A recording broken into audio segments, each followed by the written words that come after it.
కాబట్టి గొప్ప వ్యక్తుల చరిత్రలు, జీవిత చరిత్రలు చదవండి. You will become a positive person. కాబట్టి ఈ 4 విషయాలు గమనించండి. ఫిజికల్ గా ఫిట్ గా ఉండడం, ఒక half an hour to 45 minutes some physical activity. Next is to do ధ్యాన ఆర్ ప్రాణాయామ, అదొక 20 minutes. ఆ తర్వాత పుస్తకాలు చదవడం, గొప్ప వ్యక్తుల చరిత్రలు, జీవిత చరిత్రలు చదవడం. ఈ 4 విషయాలు మీరు ప్రాక్టీస్ చేస్తే ఏమవుతుందంటే దేశానికి ఉపయోగపడే పౌరులుగా మీరందరూ కూడా తయారవుతారు. అదే మేము కోరుకుంటున్నాం. మేమందరం కూడా మీరు డాక్టర్స్ గా అవ్వాలి ఖచ్చితంగా.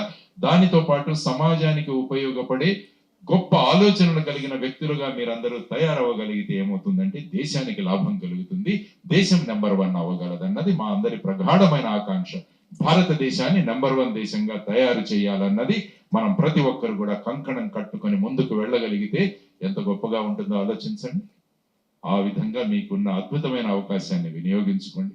ఈ రోజు నన్ను చీఫ్ గెస్ట్ గా పిలిచారంటేనే ఈ ఇన్స్టిట్యూట్ యొక్క ధైర్యం. ఎందుకంటే నేను చూస్తుంటాను, ఎక్కడైనా ఏదైనా జరిగితే ముందు మీతో పాటు నేనుంటాను. కాబట్టి నన్ను పిలిచారు అంటే వాళ్ళ మీద వాళ్ళకి ఎంత కాన్ఫిడెన్స్ ఉంది చూడండి. అందుకనే వారు మాట్లాడుతూ అన్నారు, మేము ఎవరికి నష్టం కలిగించం, ఎవరిని మోసం చెయ్యం, మేము మీతో ఉంటామన్న 3 విషయాలు రామారావు గారు మాట్లాడారు. చాలా నచ్చింది నాకు.